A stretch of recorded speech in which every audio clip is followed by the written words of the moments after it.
औषध नाही, इंजेक्शन नाही, आता ऑपरेशन शिवाय पाठ आणि मानेच्या दुखण्यापासून आराम मिळवा. NC वेलनेस सेंटर, नवल पेट्रोल पंपासमोर, रेल्वे लाईन, सोलापूर.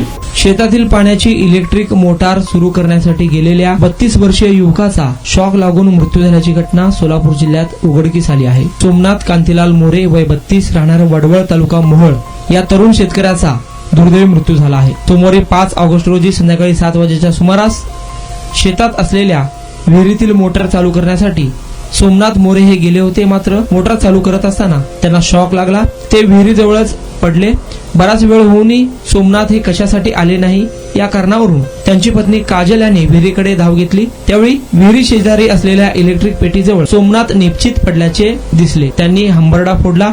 कुटुंबियांनी व गावकऱ्यांनी सोमनाथ याला ग्रामीण रुग्णालय मोहोळ येथे दाखल केले. मात्र डॉक्टरांनी उपचारापूर्वी त्याचा मृत्यू झाल्याचे घोषित केले. त्यांच्या पश्चात पत्नी, मुले, भाऊ असा परिवार आहे. या प्रकरणी मृत सोमनाथ यांचे बंधू रवींद्र कांतीलाल मोरे यांनी मोहोळ पोलीस ठाण्यात फिर्याद दिली आहे. अधिक तपास पोलीस करत आहे. आणि आता अवस्था अशी व्हायला लागली होती की मी बसत किंवा उभा राहत नव्हतो, तर जास्तीत जास्त झोपून राहायचा प्रयत्न करायचो.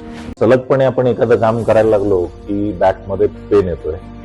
सुरुवातीला मी त्याला इग्नोर करायचा प्रयत्न केला. त्याच्यानंतर मला जाणवलं की इग्नोर करून हे काही कमी होत नाही. या ट्रीटमेंटच्या दरम्यान मला कुठल्याही गोळ्या किंवा इंजेक्शन घेण्यासाठी सुचवलं गेलं नाही. मला पाठदुखीचा खूप त्रास होता. आयुष हॉस्पिटल जयसिंगपूरमध्ये दाखवलं. त्यांनी त्यावर मला सर्जरीचा सल्ला दिला. त्यामुळे मी आज साधारणपणे 90% पर्यंत रिलीफ आहे. 1 वर्षापासून कंबरदुखीचा त्रास जाणवू लागला. जवळपास माझे आज 20 सेशन झाले, तर मी आज ठणठणीत बरा आहे.